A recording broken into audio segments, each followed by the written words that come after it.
This is the X-Zone Broadcast Network, broadcasting worldwide on broadcast affiliates and satellite program providers, including CNN Broadcast Network, Sirius Satellite Network, Star Media, Good News Radio Network, Angel Broadcast Network, Wiki Broadcast Network, and WPBN TV. For more information on the X-Zone Broadcast Network, visit us at www.xzbn.net.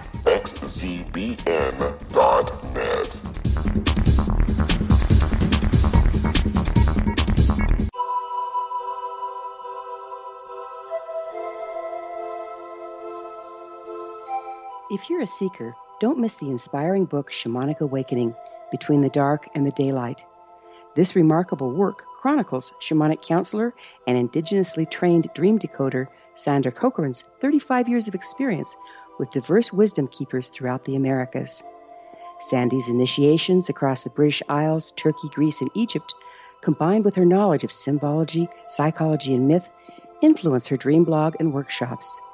Sandy offers private readings, sacred international journeys, a meditative CD, and her book, Shamanic Awakening, to encourage you as you navigate your earth walk and create a deeper connection to yourself. Find this and more at her website, starwalkervisions.com.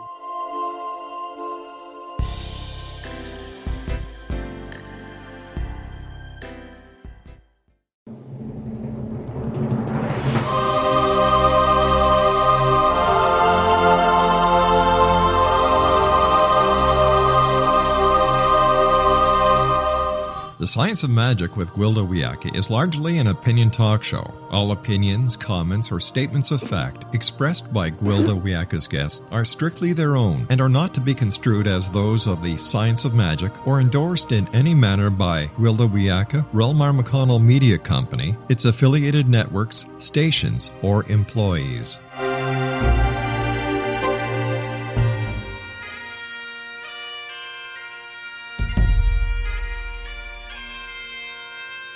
Welcome to the Science of Magic with Gwilda Wiyaka, a program dedicated to uncovering the unified nature of reality and humanity's ever-evolving place as truly galactic beings.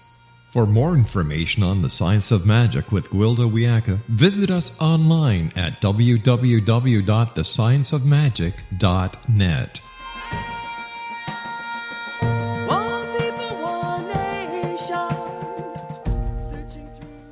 Hello and welcome to the Science of Magic, a program combining the science and magic of today's leading topics to co-create new solutions and promote evolutionary thinking.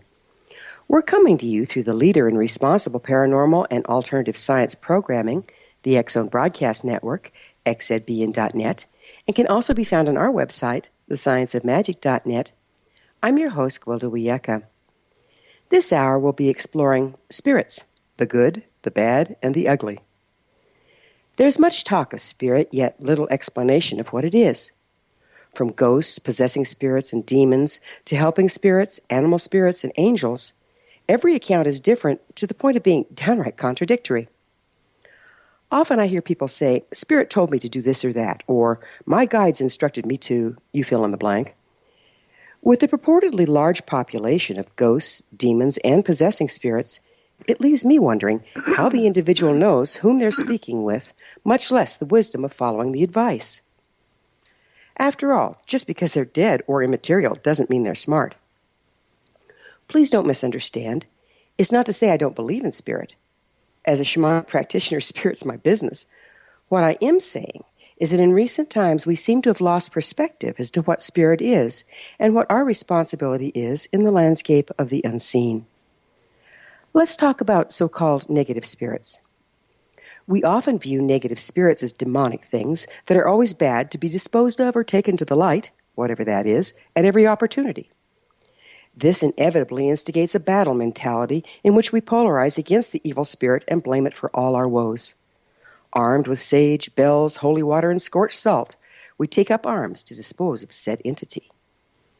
What if, like everything else according to Einstein, spirit is simply frequency? In this model, evil spirits would simply be incompatible frequencies. In the interest of waxing scientific, let's compare this to the acid-base scale.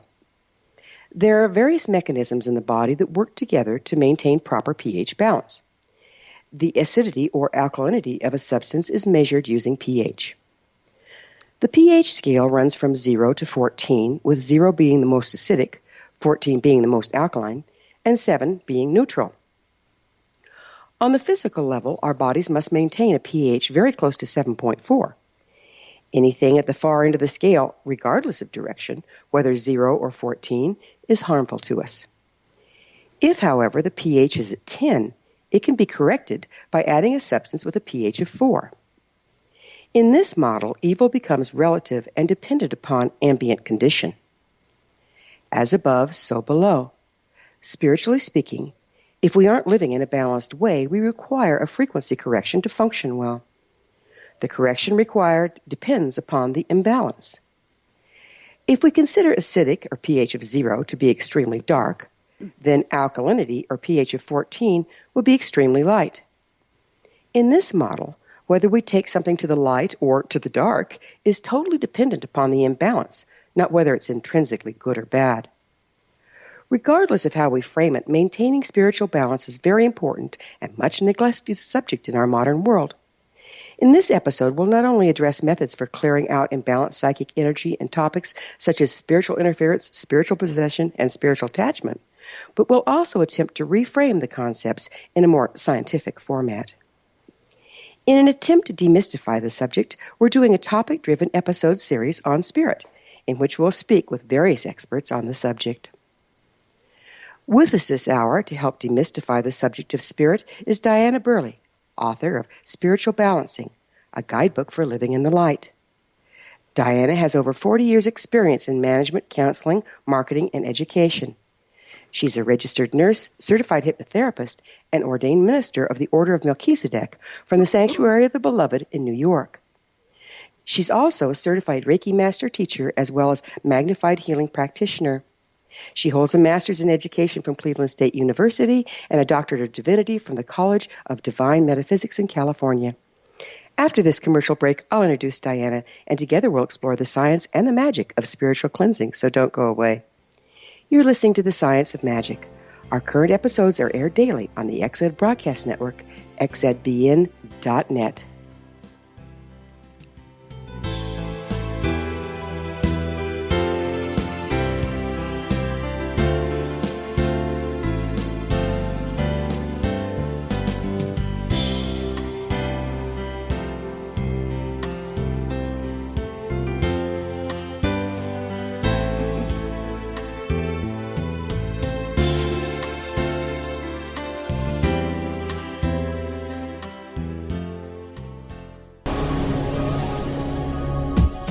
This is the X-Zone Broadcast Network, broadcasting worldwide on broadcast affiliates and satellite program providers, including CNN Broadcast Network, Sirius Satellite Network, Star Media, Good News Radio Network, Angel Broadcast Network, Wiki Broadcast Network, and WPBN TV. For more information on the X-Zone Broadcast Network, visit us at www.xzbn.net.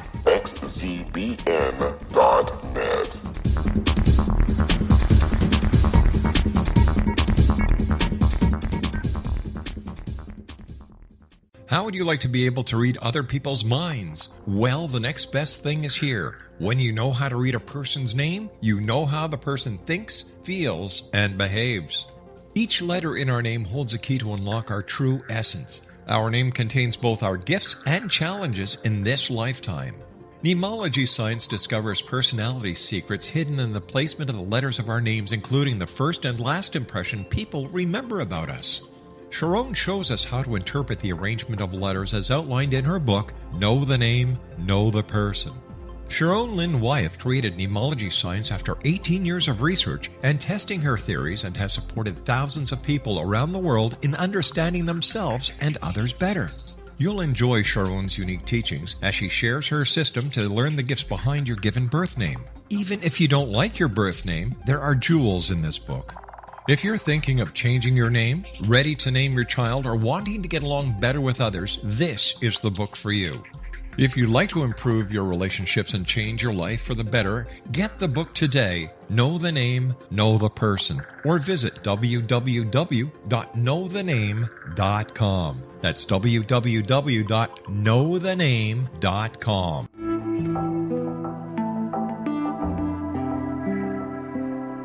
Take a step back in time and discover old Florida cuisine at Marsh Landing Restaurant in Fellsmere, Florida.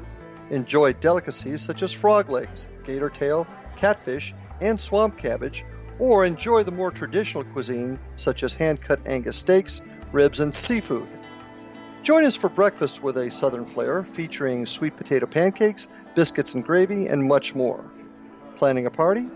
Marsh Landing's private dining rooms can accommodate groups from 8 to 80 people. While you visit, enjoy the historic pictures, artifacts, and stories that line the walls.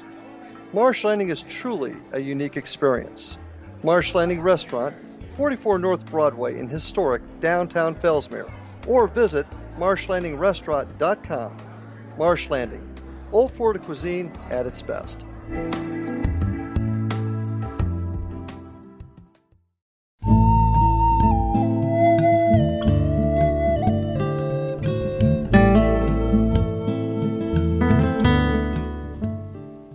Welcome back. This is The Science of Magic, dedicated to unification and evolution of consciousness. I'm your host, Gwilda Wiyaka. With us this hour to explore the topic of spiritual balancing and cleansing is Diana Burley, author of Spiritual Balancing, a guidebook for living in the light. Diana has performed thousands of spiritual clearings worldwide for properties, individuals, and animals for over 25 years. Diana's website is earthrelease.com. Diana, thank you so much for joining us on The Science of Magic. Well, good morning. I'm excited to be here. We should have fun. So tell me, why do you consider yourself specially qualified in this topic? Well, I've been doing spiritual clearings for over 26 years. My first book was called Spiritual Clearings, and I just designed this program or created this program to remotely remove levels of different energy internationally. So I've been doing this a long time, and I've developed a teaching program, and it's information in the book so it could be more user-friendly for people. So we're all on the same page. Would you mind defining spirit as you're referring to it here? The spirit to me is just an energy source. I think it's a very interesting concept, what you just presented earlier about the pH balance and the frequency. And I had never thought of it that way, but it is a frequency. It can be a high frequency or a low frequency. Is one better than the other? Well, I don't know about the judgments on that. It depends on what people need in their life at the time, because they both have value. It seems like judgment can be a problem, though, can't it? Because we end up polarizing? Sure. We can do that in any way, on any situation, really. And what's the downside of going kind of into polarization or judging against things? Well, sometimes it limits your beliefs, and sometimes it gets you stuck in a thought form or a belief system that keeps you from moving forward in achieving your goals. Kind of like restricting your ability to take up different frequencies? Sure, because you kind of get familiar with where you are, and it can be restricting because the more you branch out and the more you increase your vibrations, the more things look at a different spectrum for you. So what's psychic protection, and why does one need it? Well, to me, I believe that people would benefit from a psychic protection process because it keeps you in your own space, and sometimes we walk through other people's thought forms, and we pick up other people's thoughts and energies and think they're our own, and sometimes that clouds our perspective. So when you're talking about walking through other people's thought forms and picking them up, is that a form of being psychic? Is that a form of being empathic? What causes that? Well, you don't really have to be empathic, although some people that are empathic certainly own those other thought forms, and they take them on as their own. But you don't have to be a psychic to develop a negative attitude, for instance. It can be something that you've acquired over time because you've been taking on other people's energies, or you've been in situations that are lower frequencies, and then you start thinking that way. So how much does the common denominator thought forms or belief systems have to do with this? Oh, I think that's very, very important, because what you believe is what you magnetize to you many times. And Your yet thoughts are things. So, if you believe that there is a devil, or you're going to see that, then you're going to find it. So you're saying we create the things we believe in? I believe that. I believe we do. We have that propensity to do that. How does that work on the spiritual level? Well, if you wake up in the morning and you believe that the glass is half full and everything is wonderful and positive, you will match that vibration with everything that's wonderful and positive. So again, we're speaking frequency. Yes, we are. If you wake up the other way, then you're probably going to have a miserable day. What do you consider to be negative psychic energy? Well, thoughts of,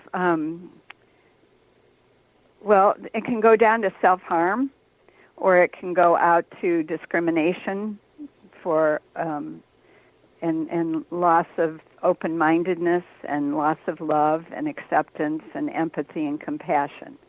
So it's a far-reaching range. It sounds kind of like you either implode or explode with it?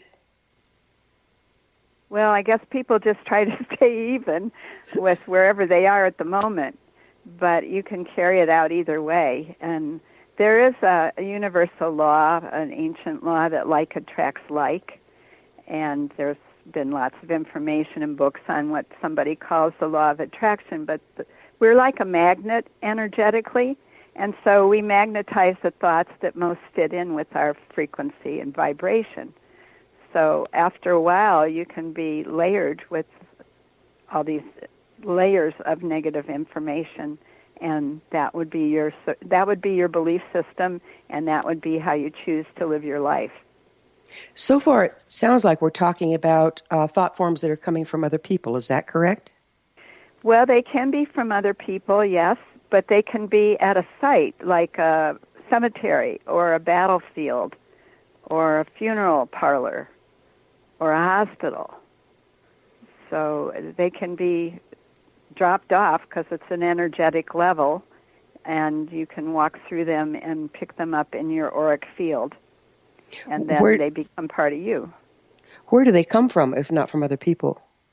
Well, whatever you think is an energy source, and when it's released or spoken, it goes out into the ethers, and it is a vibratory rate then, and then those thought forms communicate and collect, and people can walk through them.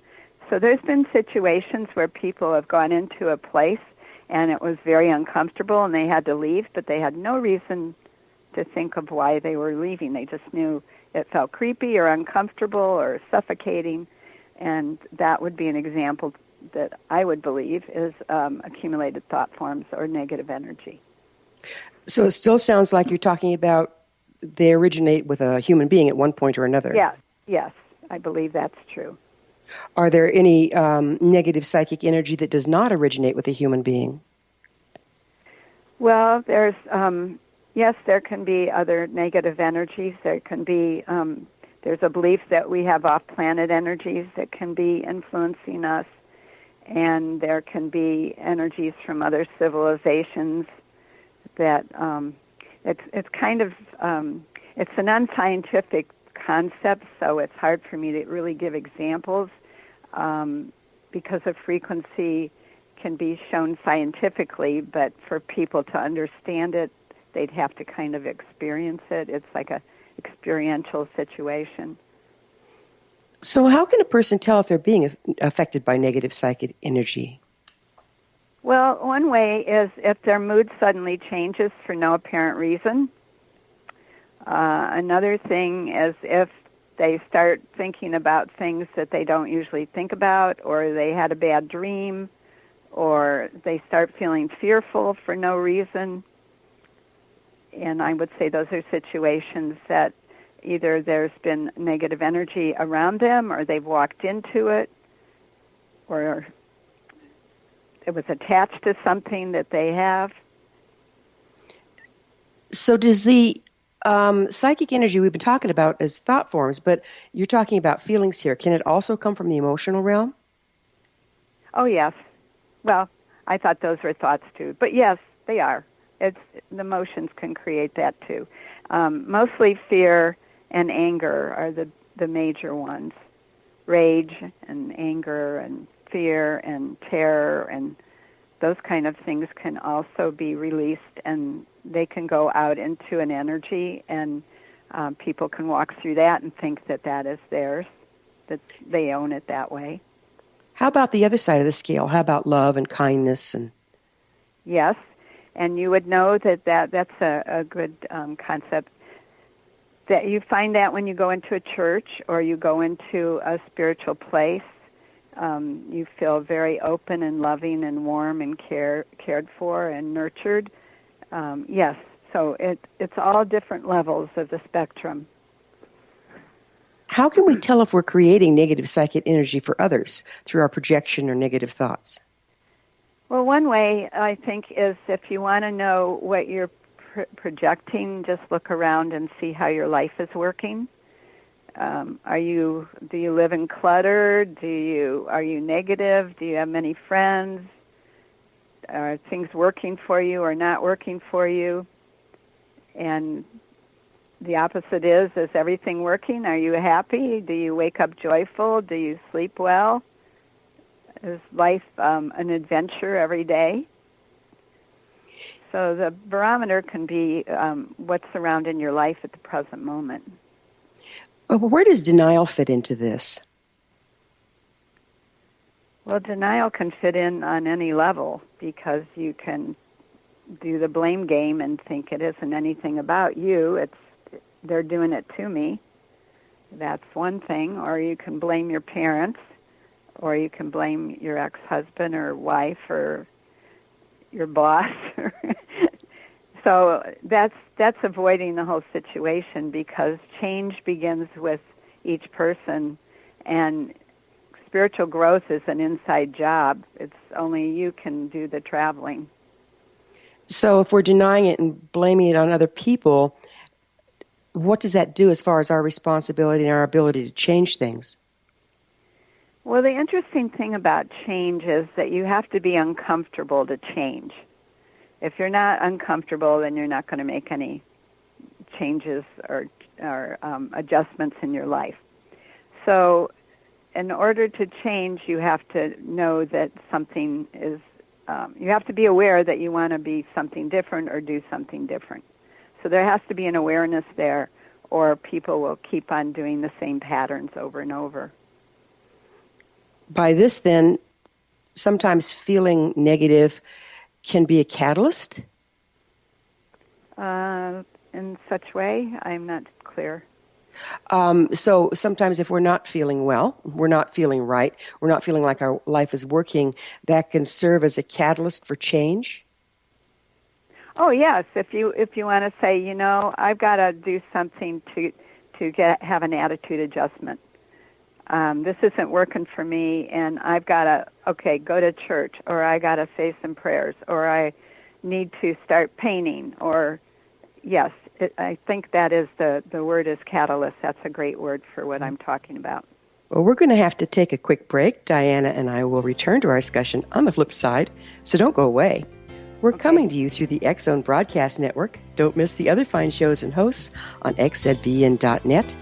You're listening to The Science of Magic, your resource for creative solutions in a changing world, thescienceofmagic.net.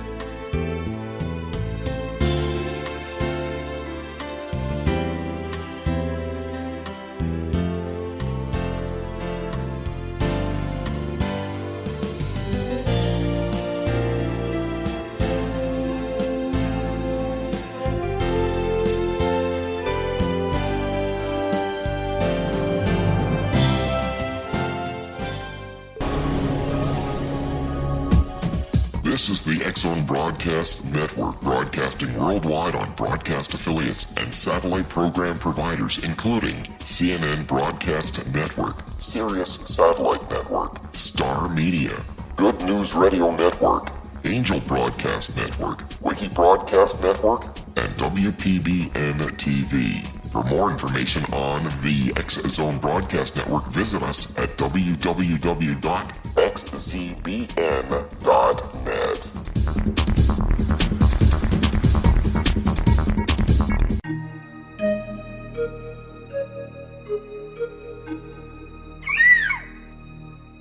While science pursues fact, magic accesses the quantum level, bridging random facts to form truth.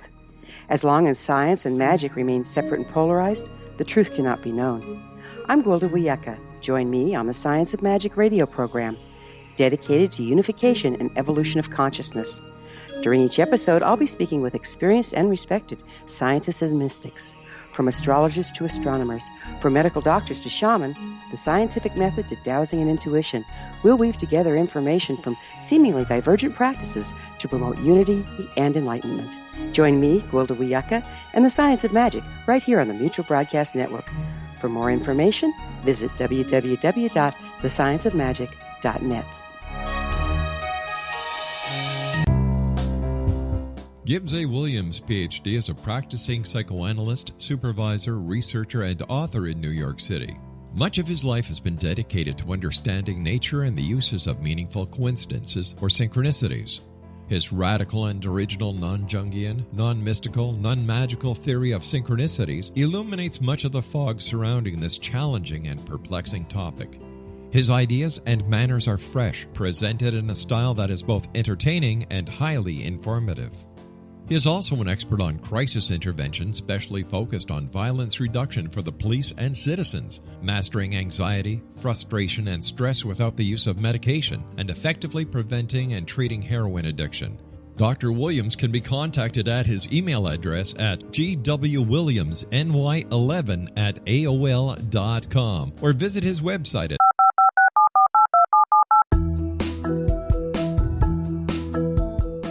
Did you know that when you're on the road with limited data or Wi-Fi, you can still listen to the X-Zone Radio Show with Rob McConnell, The Science of Magic with Gwilda Wiyaka, X-1, Dimension X, Space Patrol, and every minute of the X-Zone Broadcast Network by calling 213-401-0080, courtesy of Audio Now. No smartphone, app, or internet needed.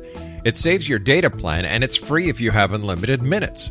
Call 213-401-0080 to listen on any phone, anytime, anywhere. Remember 213-401-0080 for the best of the paranormal, parapsychology, and sci-fi radio programming anywhere, 24/7, 365.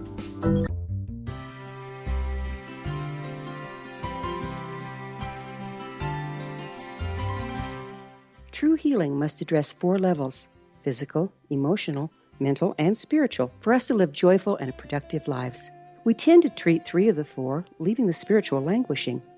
If you're tired of the same dysfunctional patterns cropping up in your life, Soul Balancing is for you. Trixie Phelps, owner and founder of Soul Balancing, is a naturally gifted energy healer trained in numerous esoteric forms, including shamanism. Trixie has created a powerful modality that safely and effectively clears your energetic field. A soul balancing session can remove interference, heal trauma, and restore your hope. Contact Trixie for a life-changing long-distance session today, www.soulbalancing.world.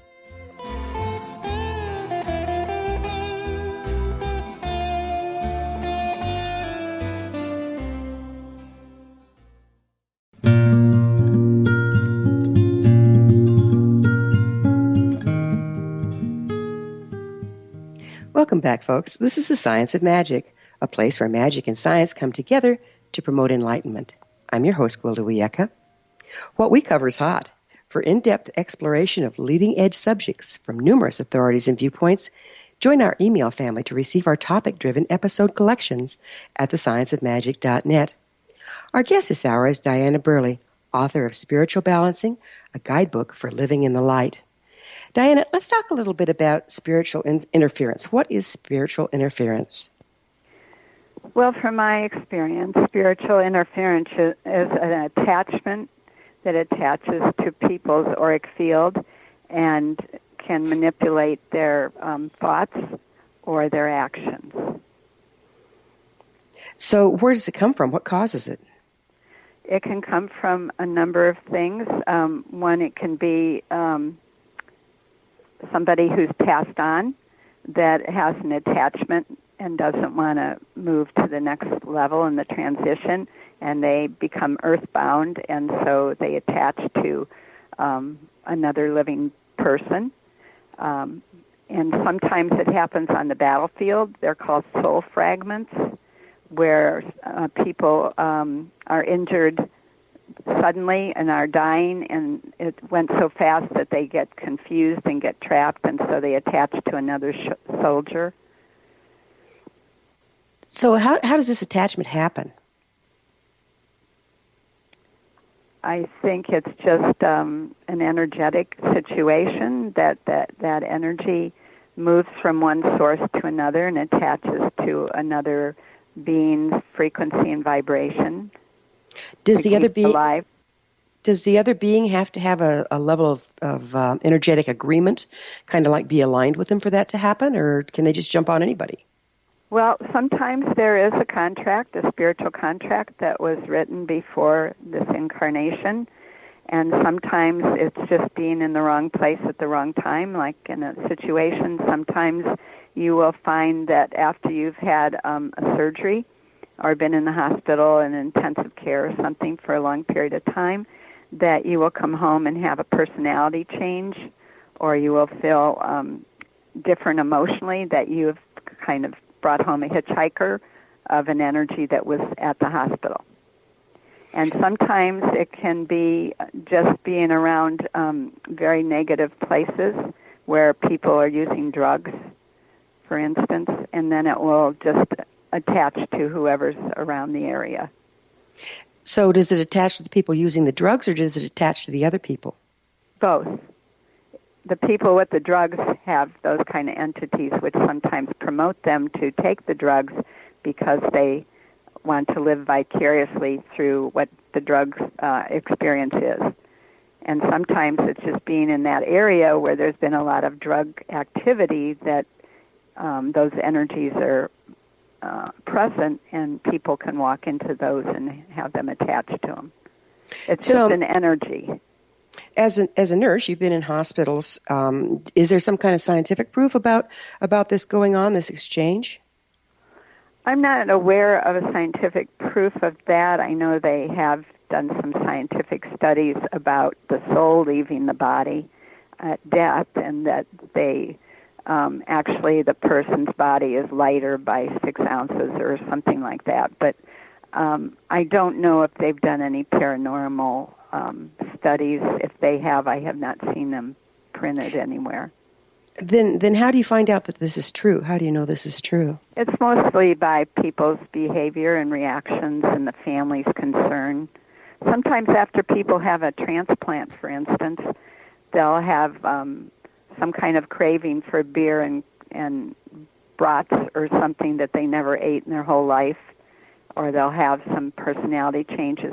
That's pretty common with transplant activity. And usually it's a subjective thing, or it's observed by the family. How does that relate to a spiritual attachment or possession? Well, it's a form of one. There's many forms, but that is one. A soul fragment is a form of a spiritual attachment. But the organ was taken from someone that died and put in another individual. It doesn't seem like an attachment necessarily, is it?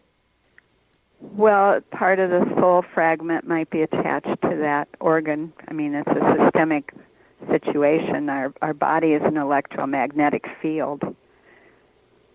So sometimes the electromagnetic energy that goes to that organ can have part of that person's information on it, like a computer.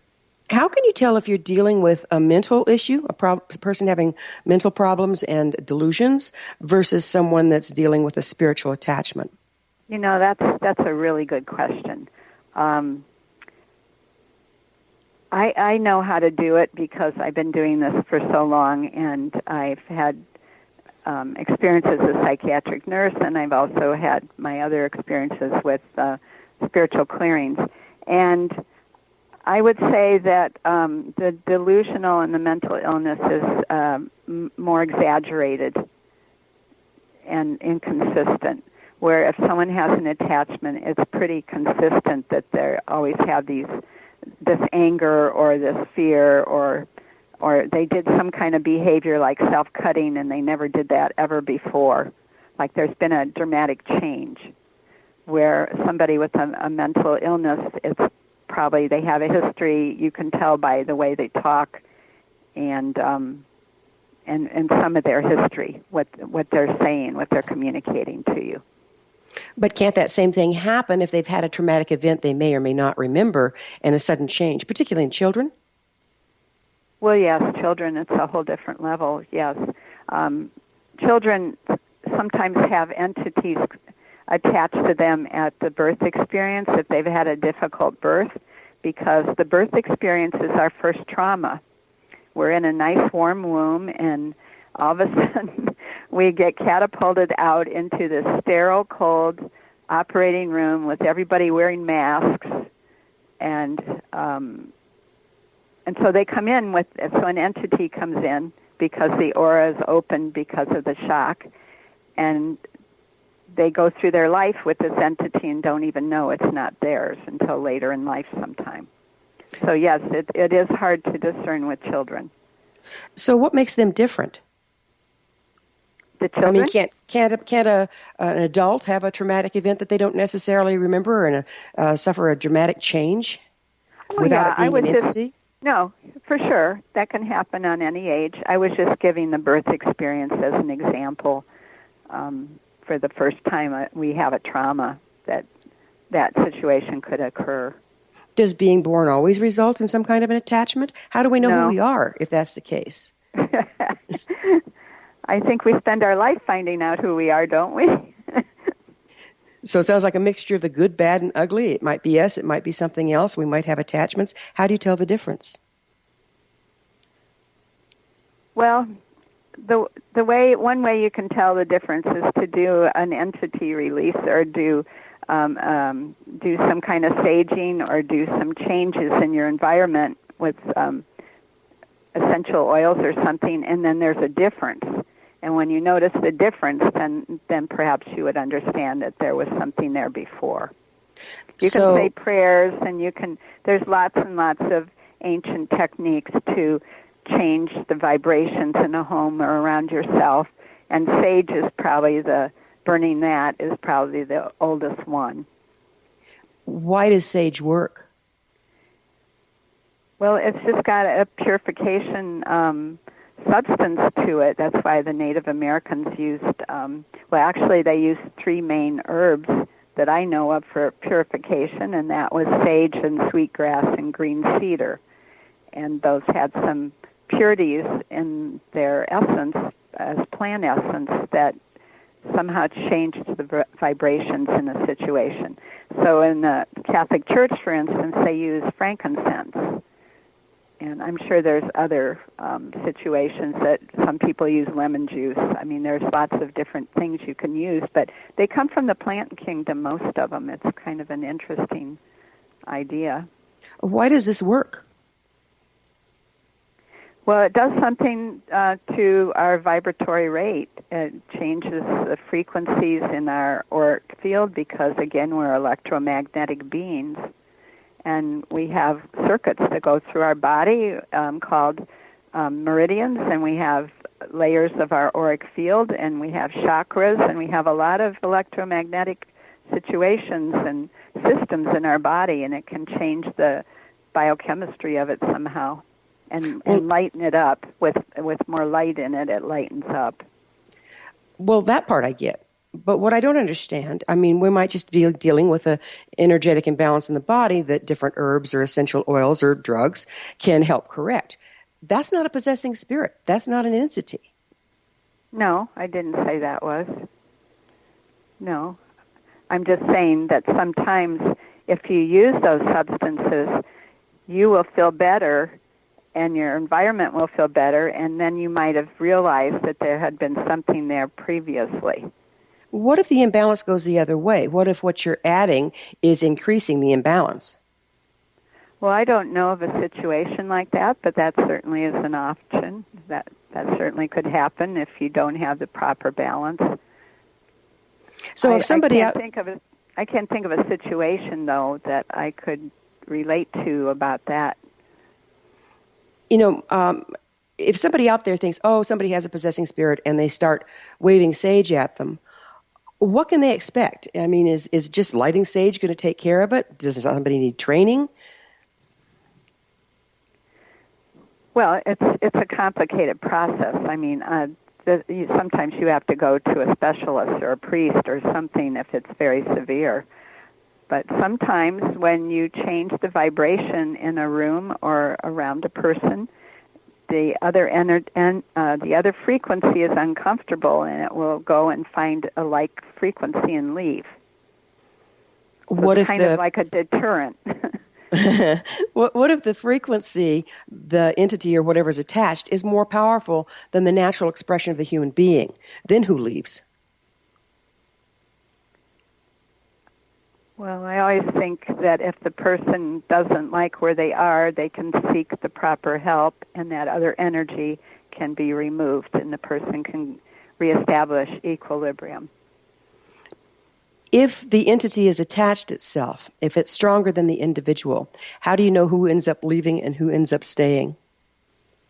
Well, the only people I find are the ones that end up staying because they find me and I release it, and then they're back to normal. So I don't know who makes that decision. We all have free will. So I guess if it's really uncomfortable, then somebody might leave. But I've not met those people. Are you sure? Well, when they seek my help, they're looking to balance out where they used to be, or we're gonna have to take a break. Diana and I will be back shortly, so don't leave us now.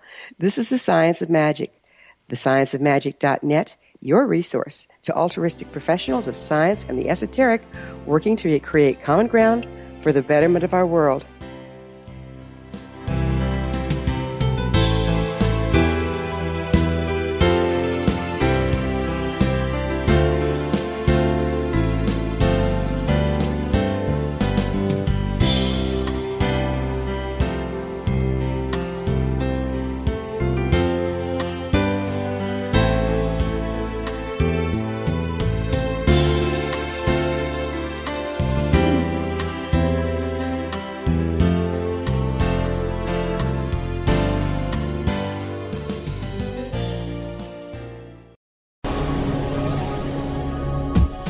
This is the X-Zone Broadcast Network, broadcasting worldwide on broadcast affiliates and satellite program providers, including CNN Broadcast Network, Sirius Satellite Network, Star Media, Good News Radio Network, Angel Broadcast Network, Wiki Broadcast Network, and WPBN TV. For more information on the X-Zone Broadcast Network, visit us at www.xzbn.net.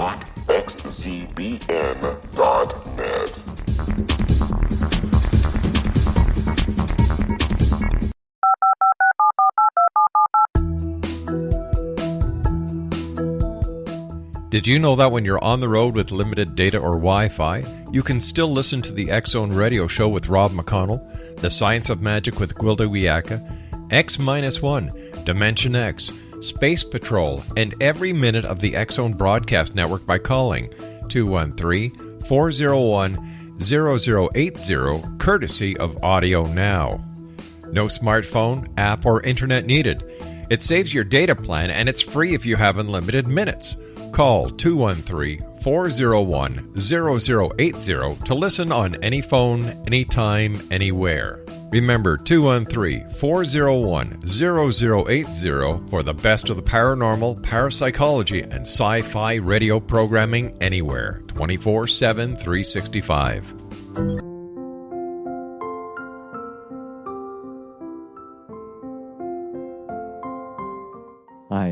Carl O'Helvey, founder, president of a new cancer foundation focusing on evidence-based physical, mental, and spiritual interventions, including natural cancer cures, prayer, meditation, affirmations, nutrition, and other related holistic cancer prevention and cure modalities. These are used in cancer education, research, and financing care. I ask for your help to continue this important work by donating at www.holisticcancerfoundation.com.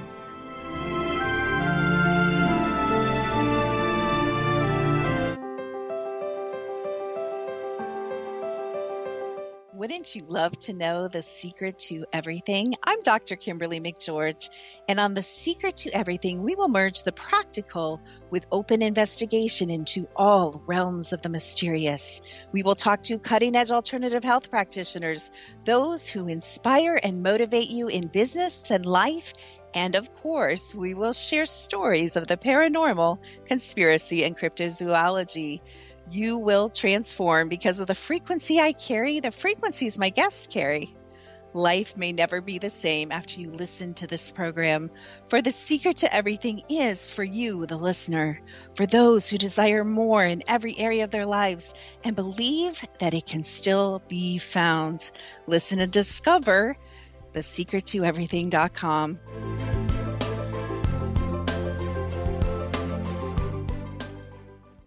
Little children aren't the only ones afraid of the dark.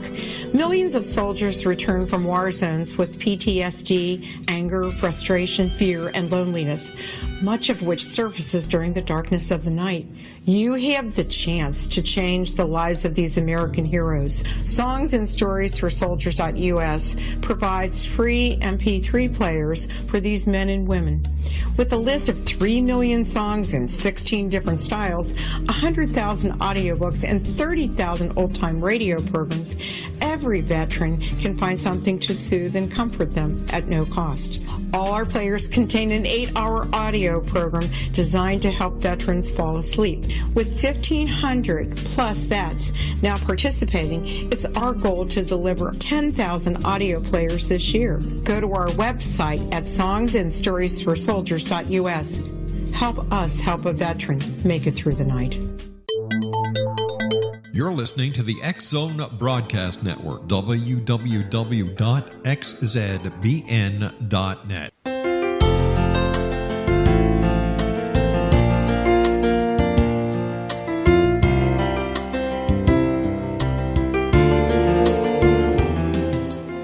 Welcome back. This is The Science of Magic, bringing together gifted people of service to the world. I'm your host, Gwilda Wiyaka. What's up in your world? Email me at info@thescienceofmagic.net and suggest a topic that's on your mind. You're probably not the only one interested. Our guest this hour is Diana Burley, author of Spiritual Balancing, a guidebook for living in the light. Diane, how can a spiritual attachment come from someone that's alive as well as someone that's crossed over? Well, I don't even know if I can explain it, but it is a splintered soul fragment that can attach to someone and be in their head. I know it sounds so far out. So I really don't know the dynamics of how that happens, but sometimes you hear your mother's voice in your head all the time, and that can be a soul fragment. A soul fragment of your mother? Yes. So it's a form of projection? Yes, that's exactly what it is. Boy, we are a mixed up mess, aren't we? We could be. It's important to be aware of your thoughts, and if you're aware of your thoughts, then you can change them, because we do have the power to change our mind and our beliefs and our attitudes and our values. So how'd you end up being kind of an expert on this subject? Well, it started out because I was a hypnotherapist in Ohio, and I moved to Arizona, and I was working with phone clients, and they started having attachments and all sorts of things that I couldn't deal with in person. so somehow over the course of time, I started doing some studies with spirit releasement therapy. William Baldwin, he has since passed on, and his wife Judith, and I went and took training in California, and then I got into developing my own way, and it just became part of what I did on the job training. You know, it's hard to pinpoint exactly when my life turned, but it kind of happened and seemed very organic as it was going along. Well, you know, these skills are, ancient. They're shamanic in nature, like 50 or 60,000 years old. However, it seems like it's difficult to find training in the modern world for it. Where did your teachers train? I don't know exactly where William Baldwin trained. I think he developed it on his own through Edith Fiore that wrote the book The Unquiet Dead. There's a whole group of people that have since passed on that were into remote viewing and different modalities like that. And he coined the phrase spirit releasement therapy and wrote a manual on it and started teaching it many, many years ago. I'm not sure where he learned his information. So what happened in your life that put you on this present path? It seems divergent from where you started. Well, in a way, I want to help people. So nursing, I was helping people, and then hypnotherapy, I was helping people, and now I'm just helping people using both of those techniques because I help people try to stay healthy. One of the ways you stay healthy is to keep your body healthy because it's the only place you can live, right? Right. And then I want to help people have a better life. So, and I was brought up in a difficult childhood with alcoholic parents, and so I kind of know what it's like to be in the low-density area of life and how to break out of it. So I guess that's why I want to pay it forward, and help other people. How can you tell if a person is experiencing an attachment or a full-blown possession, or is it a continuum of sorts? Well, I don't really see anybody with a full-blown possession. I can tell from attachments by some of their history, like this was the way I was on this day, and after this day, everything changed. So there's kind of a significant time frame where things have totally turned around or changed or gotten worse. And then when I ask them what happened at that time, like they say everything was good except 3 years ago. And then you find out. That's where my therapy techniques come in. I kind of get cut to the chase quickly. And then I have some dialogue. Sometimes I have dialogue with the entity while I'm releasing it, and it was there to help this person, and it didn't know it was interfering, and it decides that it will leave. So they're not all malicious. I think you said that earlier in the interview today. They're not all malicious. They're just confused, or sometimes they're just they're not sure what they're supposed to be doing, or they just wanted a warm home. What happens when a good depossession goes bad, when you run into one that's not willing to leave? I really haven't had that experience, but I do call in. I do work with archangels. I work with 12 archangels, and they actually are the angels and the beings and the frequencies that remove the entity. I don't remove the entities. And then. Are you a certified therapist? Yes, certified hypnotherapist. Okay, and so how does the hypnosis help with depossession? Well, sometimes when the person is relaxed enough, then I can talk to the entity through them. They're actually, the entity and I have dialogue, and the person is kind of out of the way. I don't know, it's kind of, that sounds very displaced, but it's a state of mind where I can actually have dialogue when the other person is relaxed. So when you're talking about a dialogue, is the entity actually speaking through the person, like yes. Verbal things you're hearing? Yes. Like I'll ask when did you come into Sam? And they'll say when he was 3. And I'll say, well, what was the situation that brought you in? And he'll say he fell and hit his head on the pavement when he fell off his bike. And then I'll ask, what were you here to help him do? And he'll say, the entity will say, not be afraid.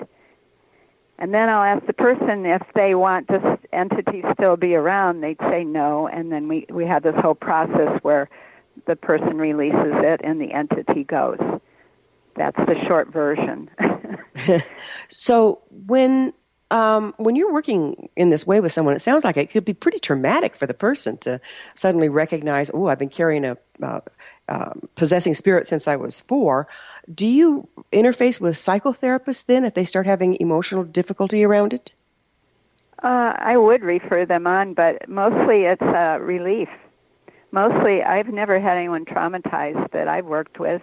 They're like, I've always thought something wasn't right, or that makes sense, and then they'll tell me the situation. I didn't ask them if they fell off their bike, so that is a new awareness that I didn't know about, and the other person will confirm it and go, yeah, things were different from there. So I find that it's a big relief that this part is removed. How many people have you worked with in this regard? Oh, I don't know. I mean, I've been doing this since '83. I don't know. I don't do it all the time. It's not very common. I wrote a technique in my book so that people could do it themselves at some level. It's just energy, and it's just a frequency, and it's not anything like Rosemary's Baby or The Exorcist or all the media hype. So people can remove their own entities, their own possessing spirits? Well, some of them, if they're not possessing, if they're just attached to their aura, yes, they could. It's a chapter in the book called Eliminating Barriers. I have a technique in there. How long does it take? Oh, about 10 minutes. So is this something that you recommend people keep up on, like taking a morning shower? No, I think when there's a sudden change, it's like an auto accident or something changes in your life and it doesn't feel right, then that might be a situation that they try. But most people that have entities are searching for someone to help them, and there's not a lot of information out there in the public, which you probably already know. It's kind of a secret thing nobody talks about, which is probably why you have this radio series. Why do you suppose it's such a hidden subject? People don't talk about it. I guess there's a lot of fear because of what the media has done. Would you speak to that a little? There's fear around it, fear and shame. So I don't know which of those is the top emotion, but it keeps people from seeking help. And they also think that people will view them as having a mental illness. They won't believe them. And there can be a futility, yeah. There can be a fine line there, can't there? Yes, there is. There can be. I mean, being affected by entities, I would think, would make one mentally ill. Well, it does make you confused a lot, and sometimes you don't make good choices. So if you were to tell someone one of the primary signs that there's somebody else on deck, what would it be? I would just say if all of a sudden you have a change of attitude very quickly. I used to live in Sedona, Arizona, and I was walking and hiking one day, and it was beautiful, and I was happy, and all of a sudden came over me was this fear.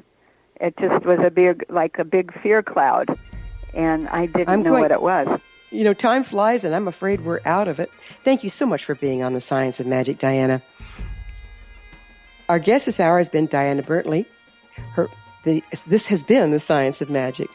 For in-depth exploration of leading-edge subjects from numerous authorities and viewpoints, join our email family to receive our topic-driven episodes at thescienceofmagic.net.